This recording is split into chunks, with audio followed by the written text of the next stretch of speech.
Youth Cafe in association with Coca-Cola.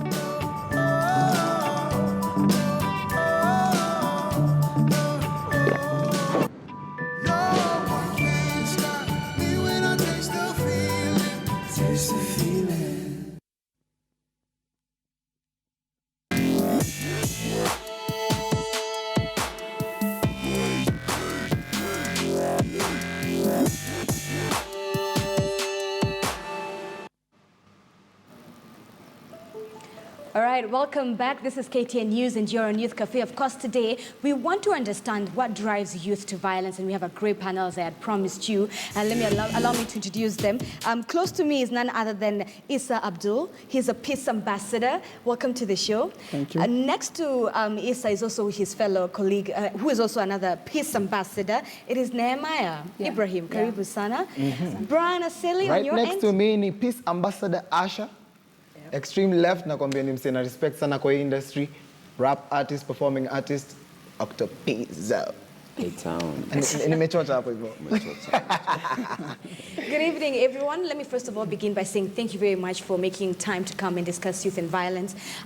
We've been seeing nominations happening, and just this today with the primaries in different counties, Naivasha and the likes of Nandi have experienced a bit of violent, issues as people are going out to the polls. And believe it or not, majority of them, sadly, are the young people. Last week in the likes of Migori, ODM was having its primaries, and we saw them raiding an entire school, all right? So I'm hoping that today, within our conversations as we're having it, we might be able to enlighten ourselves, each other, and our audience watching at home. But first of all, let me begin by hearing from you, Issa and Nehemiah and Asha. You guys are peace ambassadors, which I think is fantastic. But what our audience may not know is that you were once formerly involved in a few violent crimes. Would you like to share just a bit of it, because of time? Just share a bit of it. Nehemiah? Okay, from Kibra. Yes. My home area is Makina. We were first in violence in 2007. All right. That was when the clashes began. So by then, tulikuwa na group mbili. Kuna ile group iko na team A na kuna ile group ilikuwa na team B. So sisi tulikuwa na team A. So hakuna vile ungekuja kuniambia team B imeperform na sijaona.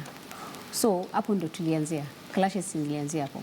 So vile mostly hata kwa news unasikia wanasema clashes zimeanzia Kibera ndo hotspot. Ni ukweli, but tuliamua this time hataki mambo na clashes. Fantastic. Issa, what is your life story? Just like Nehema, ilikuwa ni 2007, but that time I was young. Sikuwa hata na ID. But it happened that nilikuwa used politically and misused. It happened that tulipata kuna wasee fracas kiasi nini just as youth, alafu tena unajua life ya ghetto mtaani kwa Kibra, poverty na nini, mambo kama hizo, unapata mnaingia kwa vitu kama hizo. Tuingie tunde tuka rob base plani, to loot, tubebe vitu zao, to get at least something ya kujishikilia, mambo kama hizo, unaona? So inapata poverty pia inachangia mambo mob sana hapo. But this time tumeamua tukue peace ambassadors. Let's do something great for the community. Hatutaki tukue na clashes kama hizo. I love that. Asha, for you, what is your story? My story is, so in 2007, I had completed primary school, so I was waiting to go to high school. And then because of the violence and like you could not go out of the house, you could not talk to the neighbors because of the tribe that I was in, we were told that you have to wait for a very long time before you join into high school. So I was affected because like I had to wait for 4 months before going to school. Also, like food was very expensive. You could not talk, like the neighbor that you thought were close to you turned out to be people who were very different. So it affected us mentally because you get scared and you see people getting to turn into people that you didn't think they were. Yeah, Octopizzo. We grew up same hood now, see? Lakini umetumia music ku climb the ladders kwenda juu kabisa. Je, hiyo time ulikuwa Kibera, experience hizi vitu ama hii ni vako wanatupiga hapa hivi? Ilikuwa noma. Ilikuwa noma hata huwezi explain. Nilikuwa mtaa bado, sikuwa nimehama. So nilikuwa naishi place inaitwa Shilao. Sisi tulikuwa tunachunga duka mausiku, tunalipwa. Na sisi tulisema badala kuwa tunasema politician, sasa tuwa tunawasa wako na maduka. So place tunajua so naweza kama venye amekushoto kulikuwa na rende mbili, ile side na hii side. So mimi na best yangu tunaongea two different languages, tuna represent side zote. So ile side kitokea msende anaongea anasema mazee si ni watu wenyu, mazee hata ni duka yetu tunachunga tu. Hii side nyingine vile kitokea mimi ndo naongea si ni wasi hapa hivi, si ni wasi ODM bana nini bana. Nimechikia ngoma yako na naona ume preach peace msi. Ni imeinspire hiyo song. Tuambie tu ina statement tu. Imefika place hii hata hiyo word peace yani imekuwa too commercial that it makes sense. So wasa wataka kuongea na maboy. Naona hata nimefurahi sana at least kuna panel hizi sasa hii wasa mnaweza leta maboy muongeleshe. Kila time nikiwatch news wasa wanakuwa kwa hizo panel ni wazae ama politician wenye wanatoka hapo hivyo bado wanarudi mtaa kutupatia so 3 so 4 so matao twende turushe mamawe, unaona, na wasa wako njaa, unaona. But inafaa mwanze kuongea maboy mjue mbona wase huenda hata kurusha hizo mawe. I like that, and that is why Youth Cafe is here, and that's why this show was even brought on KTN News, a platform for the youth. And speaking of the youth, within Africa there are about 200 million youth.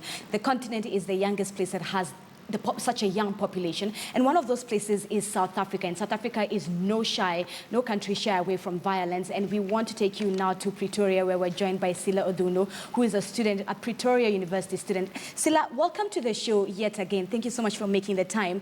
Talk to me about the difference that you see, because you're Kenyan. Talk to me about the difference that you see in youth in South Africa as opposed to that of Kenya in terms of violence. Is it any different? Thank you very much for having me on your show, first of all. I would say there is no real difference between the youth of Kenya and the youth of South Africa. There are certain things that involve or that affect both groups of the youth. For example, things like the media, things like peer pressure, things like drugs, things like unemployment. So those things all affect us here in South Africa, as well as what I've seen in Kenya. So it's the youth and violence, it normally goes hand in hand. All right, and Sila, what do you think is the #1 factor for the youth in SA? I mean, take a look at the xenophobia attacks the country has been having this year, especially in the likes of March. Some of them say, especially analysts, it's because of politicians. They incite the likes of young people, and they're the ones that go on the street and end up hurting each other. So what would you say? Is it an economic problem, political, social, peer pressure? What is the #1 factor that you see within South Africa's young people? For youth to strike, they need two things. They need time and they need energy. Energy, they already have it because they're young. Time, they need that if they're people if they're unemployed, they already have that time. The #1 factor, I would say, is anger. People are very angry about what happened 22, 23 years ago, and that anger is being passed on from their parents into them, and they are actually demanding what their parents wanted. So it's a lot of anger, and it's very, very, very driven by politics. All right. So it's politics and pretty much anger. Okay, all right. Back here in studio, Aseli, this week with Street Sense, we wanted to find us Kenyans. Of course, tulienda city streets of Nairobi tujue exactly ni nini watu wanasema kuhusu story. Each and every week tunataka kujua straight from the mouth of the youth ni nini exactly wana feel about topic.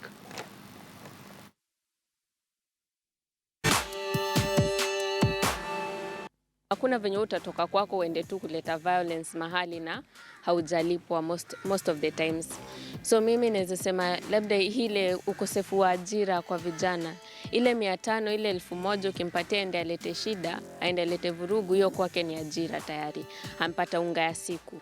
Ukijioccupy kazi zingine hautakuwa na time ya kulipwa pesa kidogo kwenda kupiga mwenzako ama kumuua, kukos commotion. Ukishapewa kitu kidogo umeenda ukafanya violence, umeua watu, umeibia watu, umeharibu vitu kadhaa, alafu at the end of the day wewe bado uko broke ushona. At the end of the day unaona wewe mwenyewe uendelee, usio?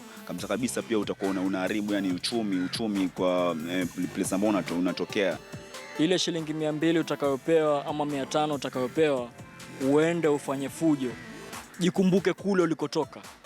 Nyumbani kwenu zile shida zenye mwapitia, utaumizwa uende utupe hospitali, bila hospitali iwe kubwa mzazi wako ashindwe kukutoa hospitali.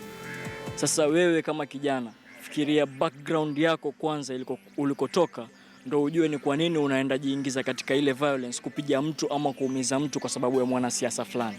Hii siasa si chuki. Kwanza tusiabebe mambo na kifua. Pili, tusichukulie kwamba siasa ndo mambo ya kila siku. Ni kitu tu cha msimu ambacho kinakuja na kitapita. After certain period wataingia ofisini, watatusahau sisi tulioko huku chini. Ona vile Somali iko imevunjwa na vita, Sudani nayo tusisahau, Rwanda pia tukumbuke, Liberia vifo mbona twajiua. Ndugu zangu tupendane na tuache vita, dada zangu tupendane na tuache vita, tudumisha amani, tupende Kenya.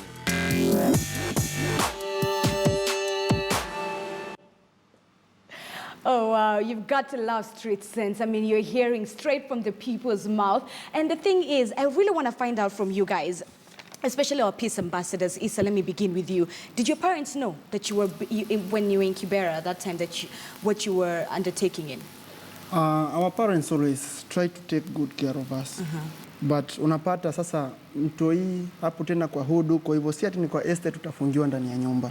Utatime tu mother akitoka hivi nje kidogo, wewe huyo umeepa. Asha, for you, did your parents know about it, or how did they come to know that the fact that you were involved in some of these violent crimes? I was not involved directly.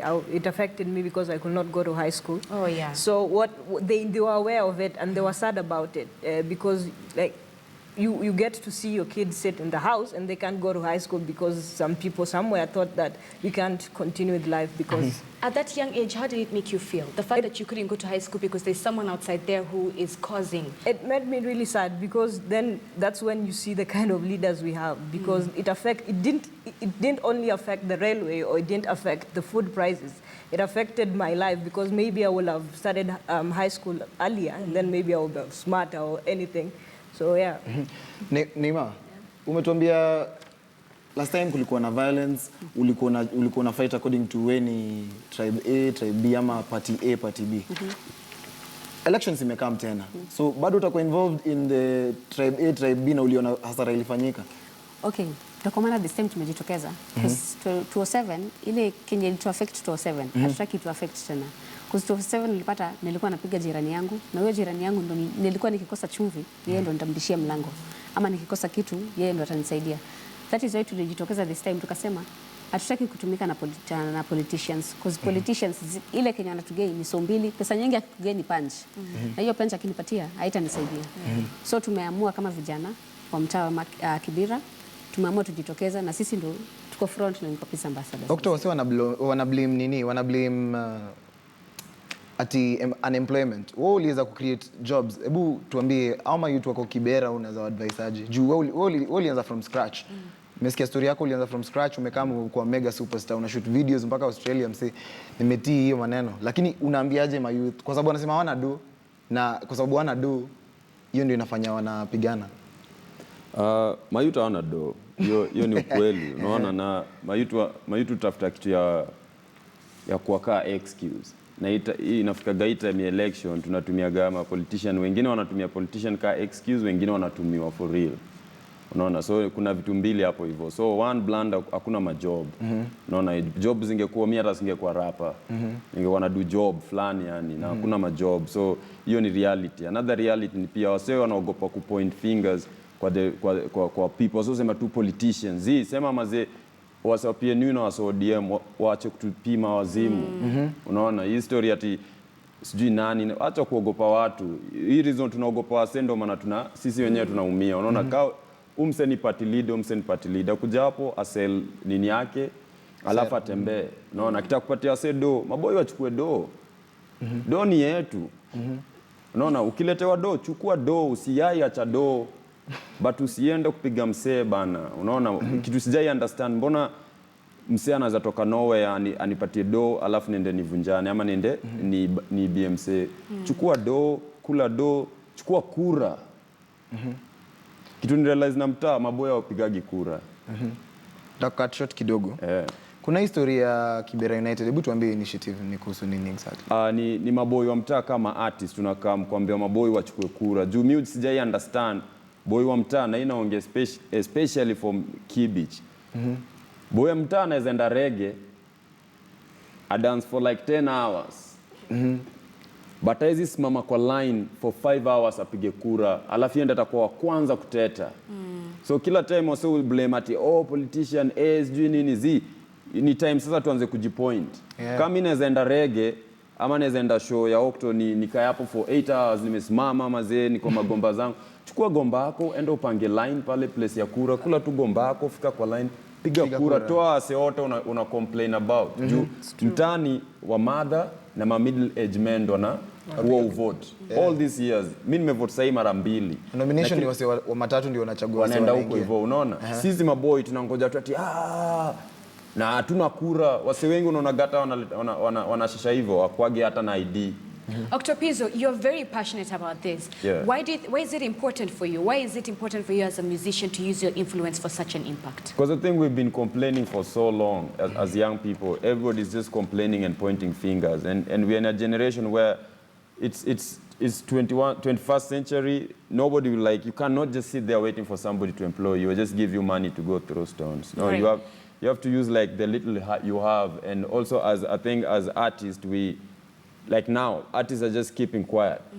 People just care about their events. Wanangoja kuimba nyimbo za peace after violence. Alafu watumiwe tena na ama politician kwenda kupiga hizo mashow. Before Aseli can introduce at corner, I really want to ask Sila from Pretoria. Do you see any influential people in South Africa, such as Octopizzo himself, musicians, actresses, who really use their influence to really talk about these serious issues like youth and violence in South Africa?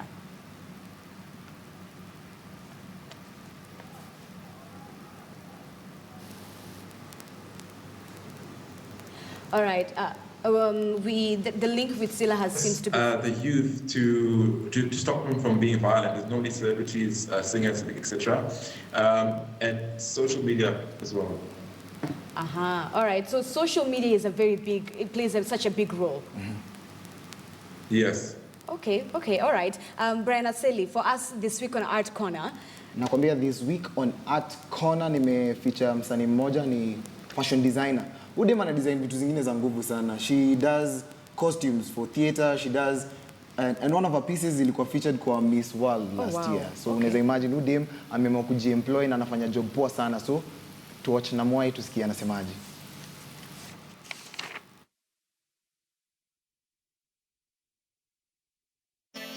Kona na nimekuta ni designer, pieces zake ni moto mpaka zilionekana huko Washington DC.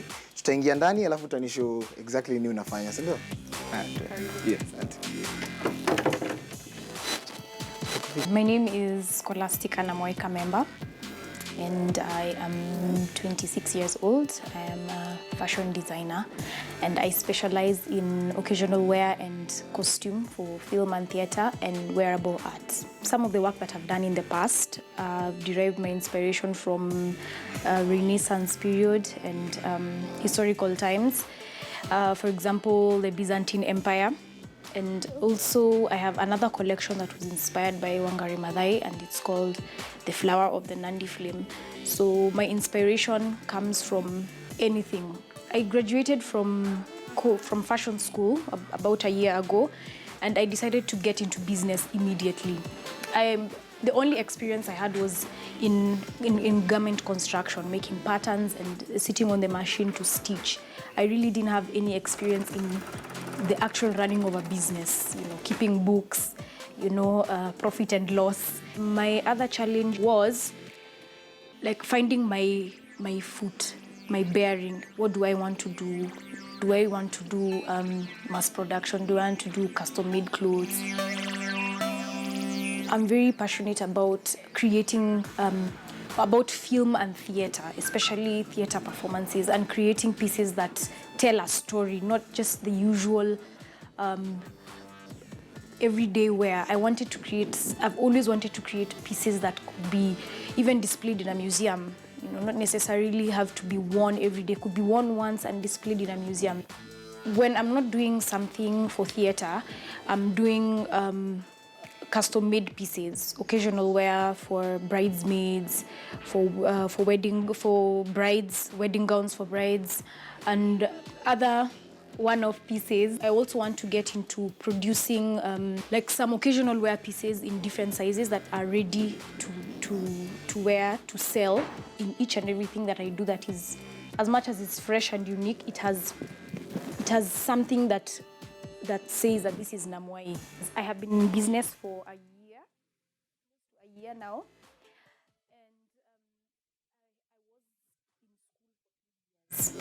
So for me to stay relevant, I see that I need to be on social media a lot and keep producing collections that are based on inspirations and telling stories from my garments. I would advise someone who is passionate about fashion to become a fashion designer. Eventually, you find a way of making profit from your passion. And before you do that, the satisfaction of having something worn out there by someone. For example, my dresses were worn by the Miss World contestants, 3 of the Miss World contestants last year in DC. I was so happy. The feeling I had was amazing. Seeing my creativity, what I visualized in my head being out there in reality is a very satisfying feeling that I would want anybody who wants to become a fashion designer. My mantra is, without integrity, nothing works.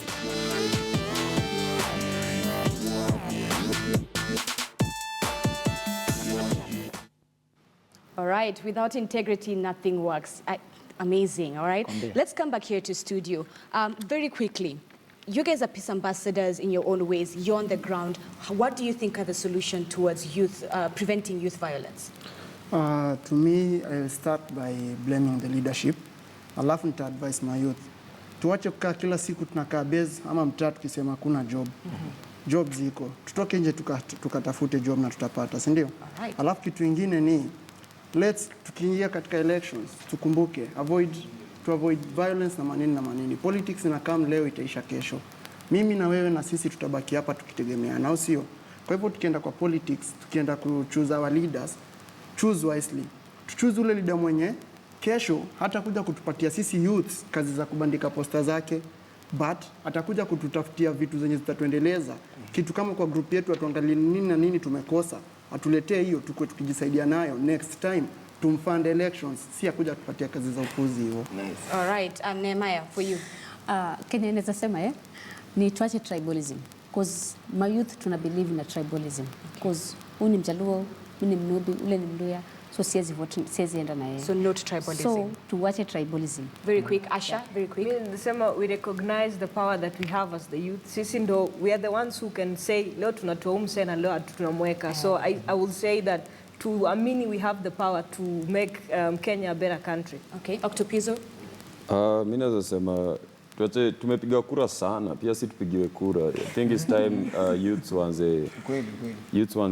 waanze go for these roles. Unaona hizi ma MCA, ifai buda fulani ndio kwa MCA, nafaa youth ndio kwa MCA juu mavijana ndio wengi mtani, mavijana ndio wana job. So let's stop just being followers, let's start being leaders too. So pia sisi tupigiwe kura. All right, so Sila, if Sila is still with us via Skype, joining us from Pretoria. Sila, very quickly, for you, what do you think is the solution towards ending youth violence?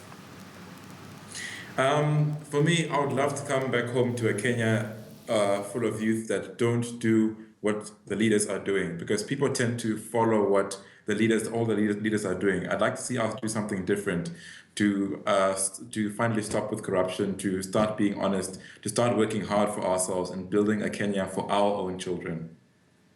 Thank you, Sila. That was Sila Odunu, who's joining us live from Pretoria. He's a student. The panel right here in studio, asanteni sana for making time to come and discuss youth and violence.